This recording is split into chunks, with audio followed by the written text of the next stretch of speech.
Hello everyone. Today we have a lesson dedicated to fire. There were many questions in the comments about effects, so I decided to show some techniques that I use in my animations. I want to start with fire. It seems to me that among the effects, it is the most popular. In the company where I work, we use an internal application for creating particles for these purposes. But you can achieve similar results with Spine by simulating particles. Let me show you with an example. There is a fireball like this, and only 2 textures are used for animating this flame. We won't talk about the ball for now. We'll discuss it later. So, I will show step by step how I created this kind of animation. First of all, we need a particle, that is, a fire texture, on a transparent background, which we will use in the animation itself. You can find something suitable on the internet, but in reality, drawing it in Photoshop is not difficult at all. Let me show you how to do it quickly. We create a file and draw a trajectory in it. The shape does not really matter. Then, we go to the Filters tab, the Render section, and select Flame. Here, you can play with the parameters and create a beautiful and unique piece of our flame. After that, I desaturate it and save it in PNG format. Or, there's a second option. We draw a dot with a brush and use smudging to give it the desired shape. In just a couple of minutes, you can create several images this way. It's not difficult at all. Now let's move on to Spine. First, we create a bone in the shape of a point, and inside it, we create another one. We then attach our flame particle to it. With the point-shaped bone, I will control the particle horizontally, while the nested bone will be moved only vertically. In the 4th version of Spine, this can be avoided thanks to the graphs for each axis. But in the 3rd version, one has to use such workarounds. And you can start the animation. First, we will create the movement of the bone with the flame going upwards, clearly in a vertical line. We will adjust the graphs to make the movement speed up slightly towards the end. Next, we add scaling.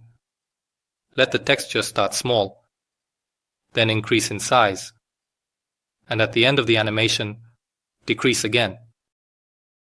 Next, we set keyframes for transparency so that the flame smoothly appears and fades away. And the final step, we add rotation. At this stage, you should have an animation like this. Now, an important step. We copy the first key of all our actions and paste it at the end of the animation. And at the penultimate keyframe, we set a hard transition in the graphs. This is necessary in order to use the offset function. With it, we can move all keys proportionally and shift the start of the animation to any point on the timeline.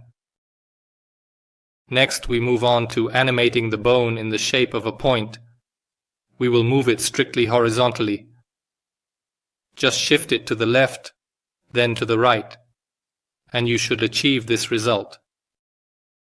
It is important to note that the first and last frames must be the same in order to activate the offset mode later.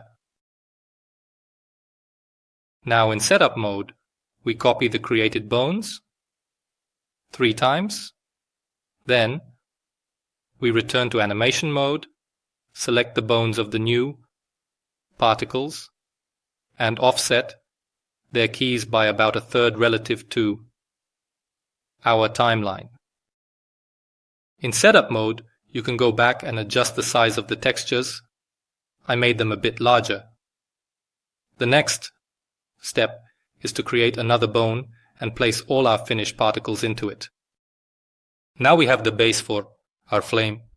We also copy this bone 3 times and create a desynchronization in animation mode. That is, we offset and scale these bones, reflecting them horizontally. in general, we achieve chaos in our flame. Don't forget to also use offset through offset. As a result, you should have an animation similar to the following. Next, we continue to work according to the same scheme, creating another bone, embedding the already configured flame bones into it, and copying it 3 times. Essentially, we repeat the previous step.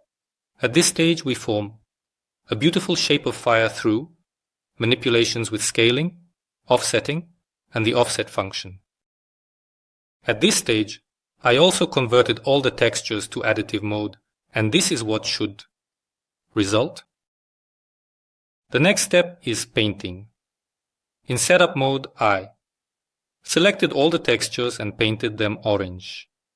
Note that I painted the textures themselves, not the slots in which they are placed.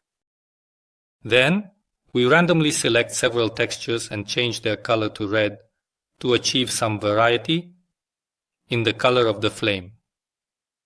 This is how it looks in the end. Now we return to setup mode and create a bone again, into which we will embed everything we have just created. This time we make just one copy and change the new slots from additive mode to normal mode. We do this to add variety to our flame. As before, we apply manipulations with offsetting, scaling, and offset for the new bone. As a result, we get an animation like this. The final step is to embellish our fire. For this, we create another bone and insert a texture with a glow effect on a transparent background. I painted this slot dark red and shifted it down so that the texture would be behind the flame. This will help to highlight our fire and separate it from the background. Then I copy the same bone and repeat the manipulations once more to enhance this contrast. Next, I copied the glowing bone once more, but this time I moved it slightly to the top of the hierarchy so that the glow would be in front of the flame. Carefully set the slot to additive mode and gently paint it a vibrant shade of orange. In the animation, we place this bone at the center of the flame, then copy it 3 times and slightly offset each copy to give the fire a more dynamic shape. At this stage, you should have a result similar to this. You can add more bones with a white glow to the base of the fire and animate it.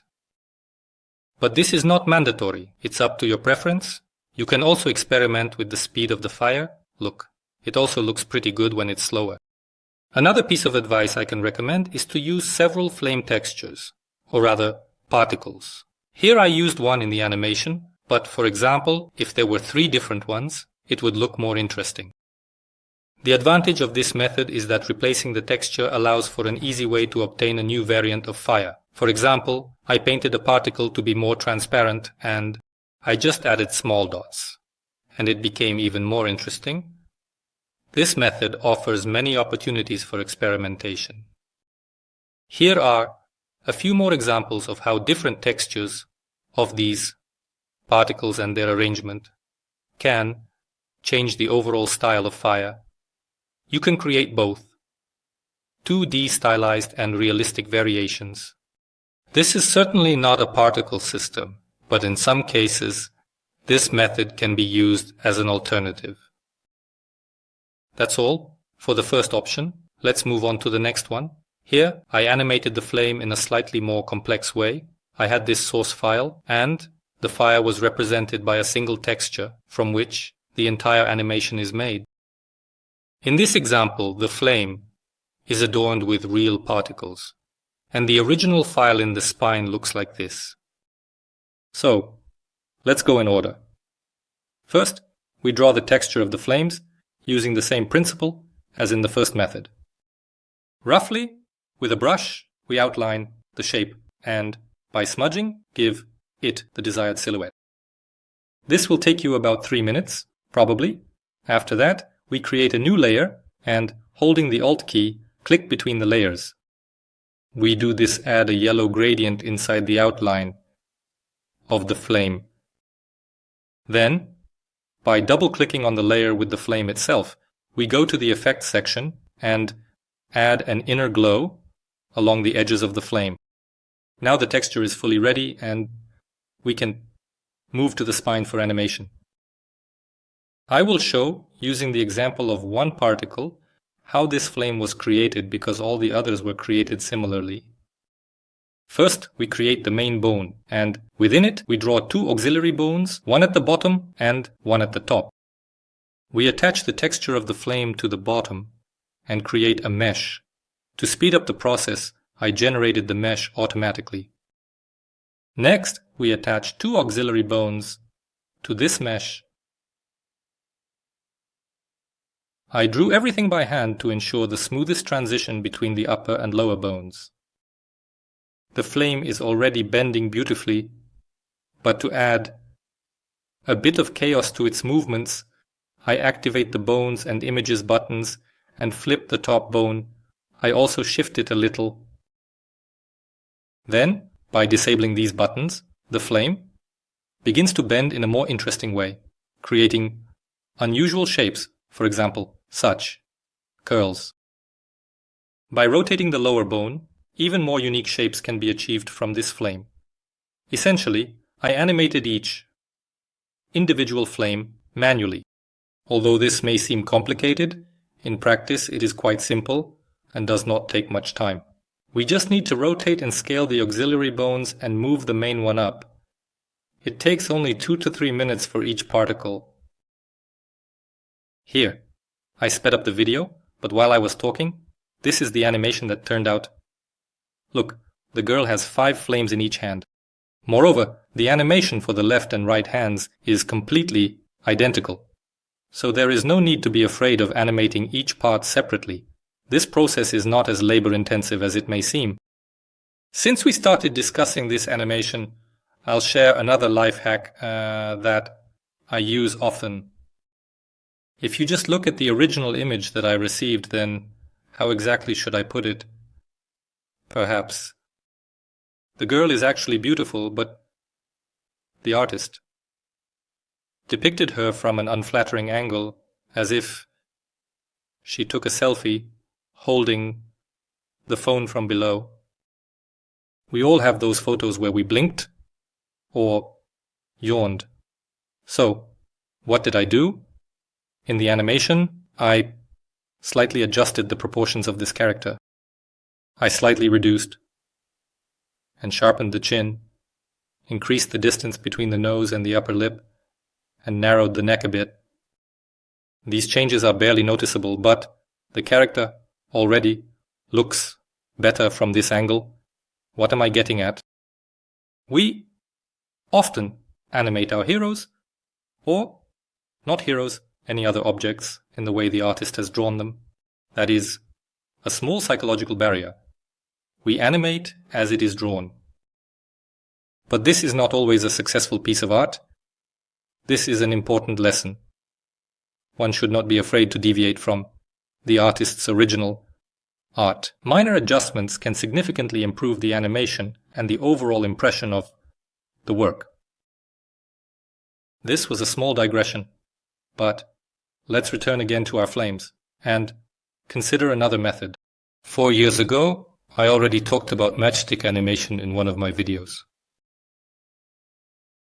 The method involved copying the same texture multiple times and layering it on top of each other. Then a mesh was created and distorted using the soft selection tool, creating unique shapes for each texture. As a result, thanks to the additive effect and overlapping each other, it turned out to be quite realistic fire. I decided to include this method in the current video to gather all the options in one place. Let me demonstrate it with another example. There is a short animation which consists of 1-second clips. Now, let's take a look at how this flame is structured. In its original form, there was only one texture with fire for this sword. Here it is in front of you. I turned it into a mesh, and as you can see, I didn't even add a single bone for weights. The entire animation is based on the distortion of the mesh using the soft selection tool and the scaling of the bone to which this texture is attached. I set a maximum of 2 to 3 keyframes for manipulating the mesh and adjusted that slot to transparency. In the case of the second girl, note that the smoke texture is not distorted at all. Here, just a few images are enlarged at different speeds. Still, the additive mode is very convenient and helps create beautiful overlays, even without any complex distortions. This method is simple, but it competes effectively with the first two approaches. And let's move on to the last example. These are fireballs. We will talk about the effects of lava. The bursts flying out are implemented using real particles. I will explain in order how I created this animation. In the source file that came to me, there were 4 layers. These are the background lighting, flame effects, lava, and glow around the perimeter. If we jump ahead a bit, here is the animation in the spine. If I turn off the mask, it is clear that the entire animation is based on the principle of a large square texture moving diagonally. Now, let's figure out how to create a looping texture from such an initial image. The first thing we do is enlarge the size of the image and copy the layer with the sphere 4 times. This should result in a composition like this. Then we combine these 4 layers into one with the lasso tool. Select the empty areas of the image. Right-click inside the selection and choose the Fill option from the menu to fill it. We leave the settings unchanged. Next, we apply this tool to all empty areas. As a result, I ended up with this texture. In the animation, this image will move diagonally upwards, so it is important for the bottom left square to perfectly match the top right one. I copied the lower fragment, placed it on top, and carefully processed the edges with an eraser. With this texture, everything is ready. Now, I need to process the next one, this one with flame effects. And here I couldn't think of anything better than to cut it into small fragments, then animate these pieces spine by spine separately. I ended up with about 10 such pieces, and now I can move on to animation. After we completed the export, the first thing we do is create a mask around the sphere to cut the edges of our lava. I attached the texture to a bone, which I rotated 45 degrees. This is done so that when the local button is pressed, the lava moves strictly along one axis, diagonally.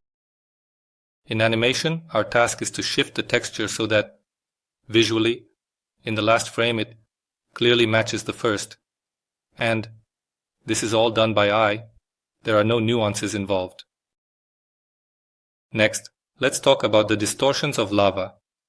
They can be achieved in 2 ways. The first is to simply manipulate the mesh using soft selection. The second is to bind bones to it. That's what I did. To make it clearer, I am making the texture transparent. Here they are, 4 bones, 4 distortions. In weight mode, I paint areas with a brush of large radius at a strength of 20 for each bone. And then I simply move, rotate, and scale each bone. Here is how it turned out in the animation. As for the flames inside and around the sphere, I used a method similar to the one I applied in the previous animation with the girls. I move some textures chaotically, periodically turning the transparency on and off, while others I additionally distort using the soft selection tool. And thanks to the fact that all of this is in additive mode, these layers beautifully cover each other, and in the end, we get a decent imitation of lava. These are all the nuances I wanted to mention. I hope you enjoyed it and found it interesting. That's all for now.